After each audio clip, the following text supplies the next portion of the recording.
Tunisia is today a popular tourist destination in North Africa.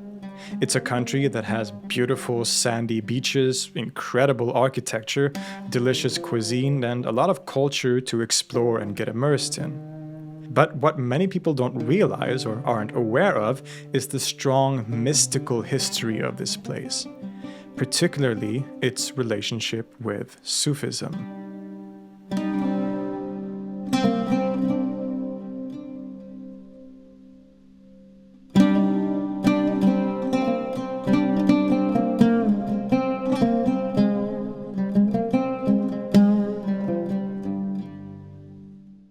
The country has a long history as an important cultural center. Of course, in ancient times, it was the location of Carthage, one of the most significant cities of the ancient world, that also had a very famous beef with the Romans. But later in history, under the Islamic empires, it continued to play a major role. The city of Kairouan is sometimes considered the fourth holiest city in Sunni Islam due to its prominence as a cultural and religious center in the early centuries, housing one of the oldest mosques in the world.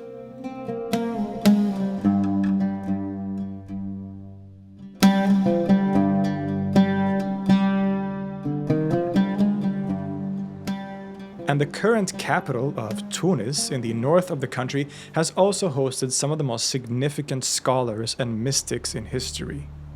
When you walk the modern streets of Tunis today, it can be hard to imagine the deep mystical roots that hide beneath your feet and all around you. But once you know where to look, they're actually pretty easy to find. In the so-called Medina, the old city district, lies the great Zaytuna Mosque, another one of the oldest in the entire world. Originally built around the year 731, but with most of the current structure dating from the mid-9th century, Zaytuna has always been at the center of social and religious life in Tunis. Here, all the great scholars that visited the city would have come to pray and sometimes also to teach. People like Ibn Arabi, Abu al-Hassan al-Shadili, Ibn Khaldun, and everyone that we will talk about today visited and worshipped in this beautiful structure, the minaret of which towers over the busy streets. In a way, Tunis is a city of saints. And only a few minutes' walk from Zaytuna Mosque, we find the Zawiya of Sidi Mahrez. Now, Zawiya is a word commonly used in the Maghreb in Western North Africa to refer to a house or institution associated with a Sufi order. It's a place where Sufis will gather to pray together, recite litanies, and to do communal dhikr. A Zawiya is often built in association with the gravesite or mausoleum of a saint, which is important to that order, and sometimes the word Zawiya simply refers to a mausoleum in that sense without necessarily connections to a Sufi order, and this is the case here. Sidi Mahrez was an important scholar and figure in the early history of Islamic Tunisia. He was a great scholar of the Maliki school of law and became considered a wali, which is what we sometimes problematically translate as saint here. Wali literally means something like friend of God and is given to people considered to have had a special spiritual status. Sidi Mahrez is often considered the patron saint of the city of Tunis, and his mausoleum is an absolutely beautiful and peaceful place which people regularly visit to be in the presence of his baraka, or spiritual grace. Sidi Mahrez wasn't necessarily associated with Sufism per se, even though he would become important to later Sufis in the region. But his mausoleum is definitely one of the most ornate and impressive in the country due to his great importance. But as Sufism in its more developed form started to flourish in the following centuries, Tunis and its surrounding regions became a meeting point for some of the most celebrated mystics in history. Perhaps the greatest expounder of Sufi metaphysics in history, the Sheikh al-Akbar, or greatest master, Muhyiddin ibn Arabi, visited the city on 2 occasions. Indeed, it was here that one of his principal spiritual teachers resided, Abdulaziz al-Mahdawi, and Ibn Arabi stayed with him and his group of disciples twice, once in 1194 when he was 29 years old, a stay which lasted for over a year, and another time in 1201 just before he permanently left for the Eastern Islamic lands. It was in Tunis and under the discipleship of al-Mahdawi that Ibn Arabi had some of his most significant spiritual visions and experiences. It is, for example, here that he entered what he calls God's vast earth, or the earth of reality, signifying one of the highest stations on the spiritual path. Indeed, Ibn Arabi considered al-Mahdawi to be so important and dear to him that he dedicated his massive magnum opus al-Futuhat al-Makkiyah, the Meccan Revelations, to this great master. Abdulaziz al-Mahdawi is a significant figure in himself, even putting aside his role as a teacher to Ibn Arabi. He was one of the central and most revered Sufi teachers in the region at the time, having a kind of school of disciples in Tunis. He himself had been a student of the North African Sufi Abu Madian, which in itself gave him great status. Some might even have considered him the Qutb, the spiritual pole of his age, and in general, he was held in great esteem. He was, as mentioned, a teacher of the great Ibn Arabi, but also of the more controversial Ahmad al-Buni, author of the original Shams al-Ma'arif. But aside from accounts by these students, we don't know all that much about his actual life. Given the fact that both Ibn Arabi and al-Buni are strongly preoccupied with the mystical powers of the Arabic alphabet, we might speculate that al-Mahdawi might be the connecting link here, thus himself being involved in that kind of science in some way, but this is just that, speculation. Nonetheless, this great wali died in 1221 and was buried in the town of La Marsa, just a few kilometers outside of central Tunis and right by the Mediterranean coast. His humble mausoleum still stands here today with a beautiful view of the Mediterranean Sea. I did visit the site while I was there, but it was a really beautiful moment with the caretaker of the Zawiya, so it felt kind of inappropriate to get my camera out. I did get these pictures of the surrounding cemetery though. Also right by the Mediterranean coast and not far from La Marsa is the picturesque town of Sidi Bou Said, a very popular tourist destination, and rightfully so due to its incredible location and beautiful architecture. But even here, while you are navigating the tourist traps, there is a central undercurrent of religious and mystical history.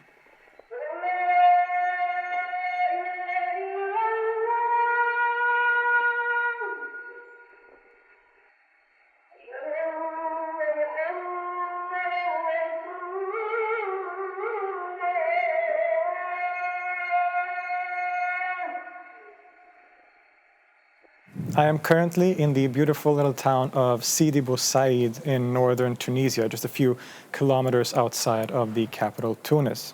This is a very popular tourist destination. It's very famous for its blue and white architecture, as you can see here behind me. Many tourists come here every year. But what a lot of people don't know is that this city or town has a very strong connection to Sufism or Islamic mysticism. The town is named after a Sufi saint from the 13th century called Abu Sa'id al-Baji, who would come up to this mountain on which this town is located called Jabal al-Manar, which means the mountain of fire, basically, to meditate and pray for long periods of time, and then go down to the capital Tunis to the Zaytuna Mosque to teach, because he was also, of course, a spiritual teacher. It is said that he also built a kind of fortress here so that he could keep out for any enemies or armies that were approaching Tunis, and thus could warn the population in time. During his lifetime, he was a very respected Sufi master, a spiritual master, associated with people like Abdulaziz al-Mahdawi in Tunis, who was a teacher also of Ibn Arabi. It's quite likely that Abu Said also himself met Ibn Arabi and associated with him at some point. So he was a very significant figure at his time. Now, after he died in the mid-13th century, a mausoleum, a zawiya as it's called here, was built, which you can see right behind me. The zawiya is still a place of kind of pilgrimage for many Muslims around the world, and especially in Tunisia, who come here to seek the barakah or spiritual grace of the old master.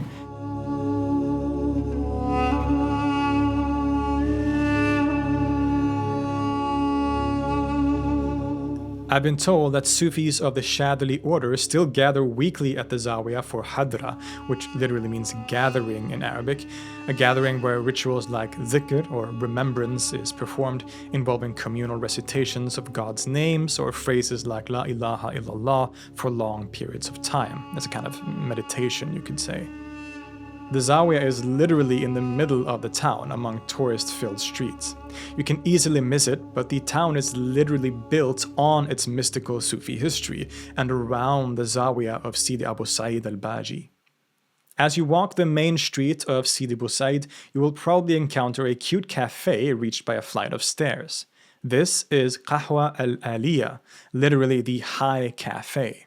It sits right at the base of the Zawiya and in fact used to be the old entrance for male worshippers.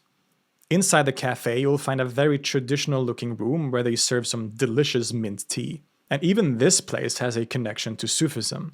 Not only was it previously one of the main entrances to the Zawiya above, but according to the travel publication Sacred Footsteps, it has also long served as a gathering place for Sufi practitioners, particularly in the evenings after a long hadra session. Walking down the stairs from the Zawiya after doing dhikr for several hours, the male Sufis would proceed to the cafe, continue to recite the prayers, and eventually have some very strong Arabic coffee. Well deserved if you ask me. It's quite amazing to imagine when you sit here drinking your tea or coffee that within these walls so many prayers have been sung and stories have been told.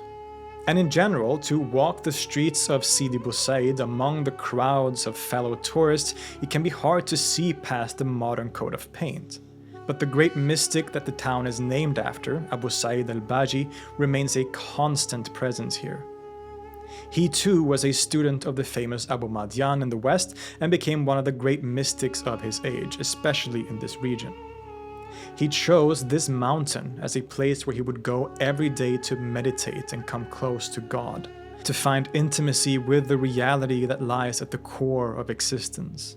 And especially when you turn away from the relatively modern structures, beautiful as they may be, and instead look out over the ocean and mountains that surround you, at those natural features that have remained unchanged and would have looked basically exactly the same way to Abu Said as he sat here 800 years ago, you kind of understand why.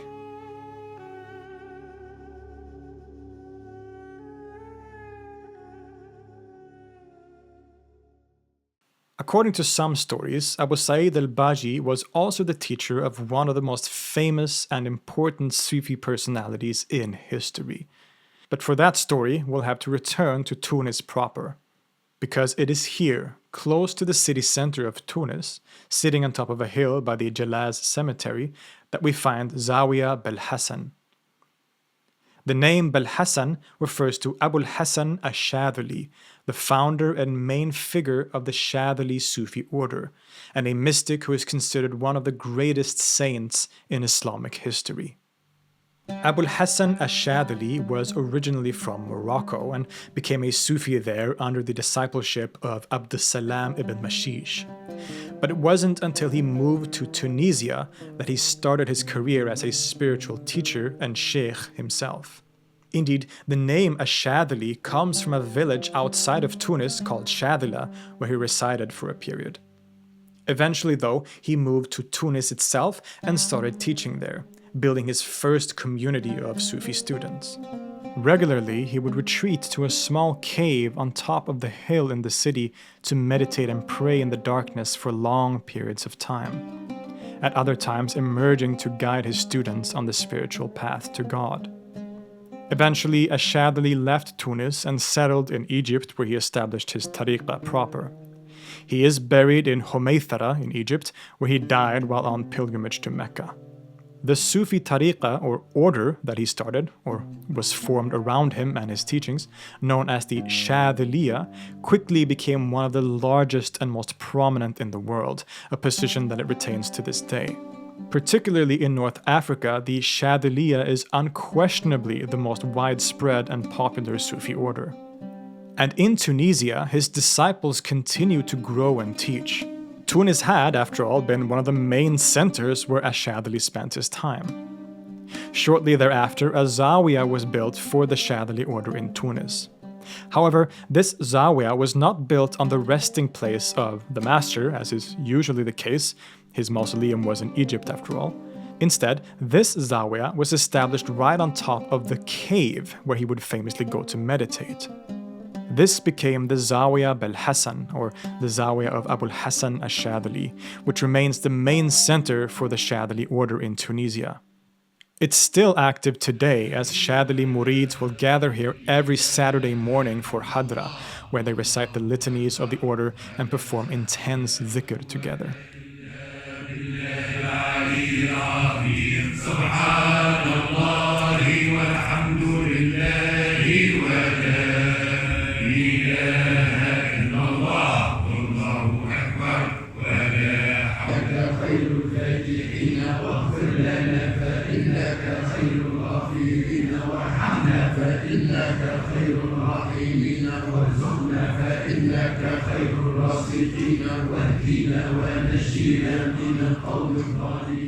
If you've ever been to a hadra or a dhikr session, you'll know that it is a very powerful experience. The purpose of dhikr is right in the name, remembrance, to remember God and come closer to God. It's a kind of meditation, you could say, where one focuses all of one's consciousness on the divine reality and thus purifies oneself of egoism and self. The ultimate goal of dhikr is to reach an ecstatic state, for the self to be annihilated completely in God, to realize God's all-encompassing reality and become united with Him. Although this uniting is a complicated concept and can be very easily misinterpreted. Once a week, the Zawiya of Abul Hassan is filled with the ecstatic mystical chanting of the Shadhili Sufis, a haunting call of divine longing in words that date back hundreds of years. The place is filled with the presence and barakah of Abul Hassan al-Shadhili, one of the great mystics in history, and in different ways. Not least because his cave of meditation lies directly under the building, a cave that can still be visited today. Murids will go into the cave, into the very place where al-Shadhili would have sat to pray and meditate themselves. An incredibly special and powerful experience that connects them spiritually to the great founder of the Shadhili order. The stature of al-Shadhili looms over the whole city. It's incredible to think that all the figures we have talked about today, with the exception of Sidi Mahrez, lived and mingled here basically at the same time in the 13th century. What a place it must have been.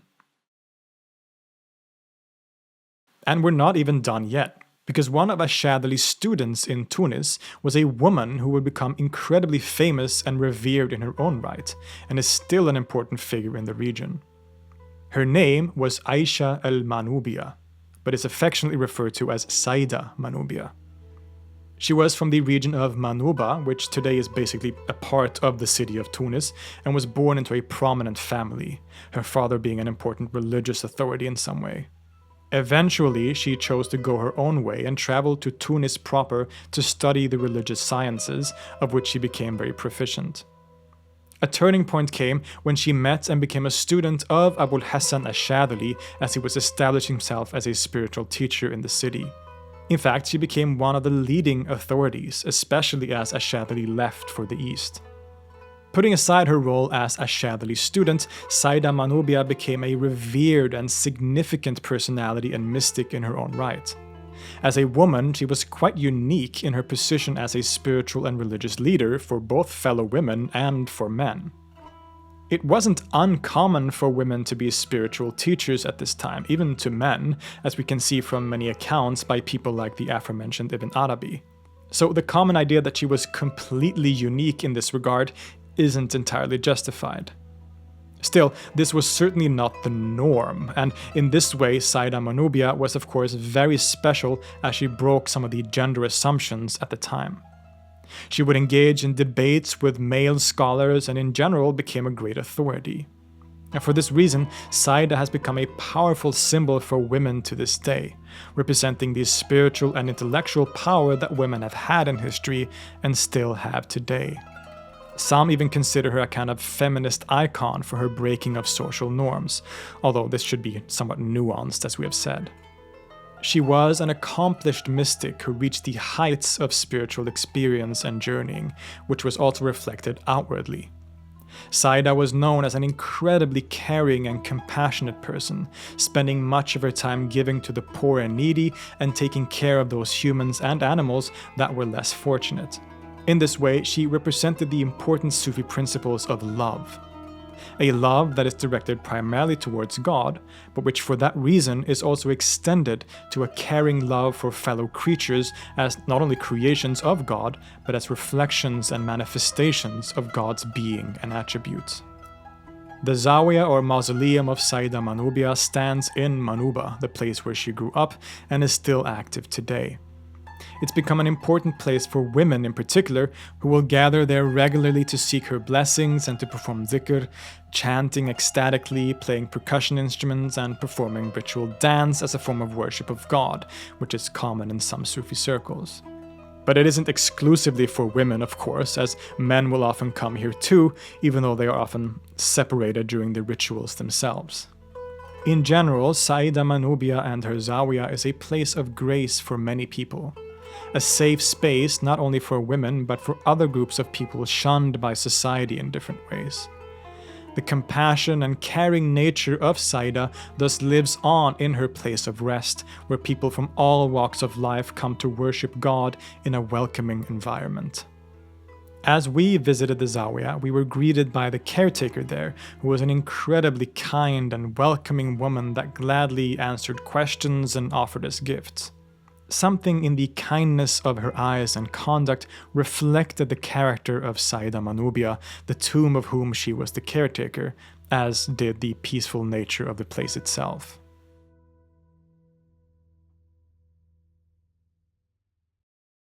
It can be a wonderful experience to walk the streets of Tunis, the markets of the Medina, to smell the spices and the incense. It's an exciting modern city that has a lot to offer in different ways. But hiding beneath the layers of modernity lies a history of mysticism and Sufism.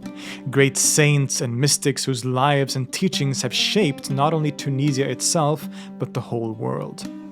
And actually not just a history of Sufism, but a living and thriving tradition still practiced today that stretches back into the distant past. An undercurrent of divine love, ecstatic longing, and spirituality that has woven the threads on which even a modern city like Tunis rests.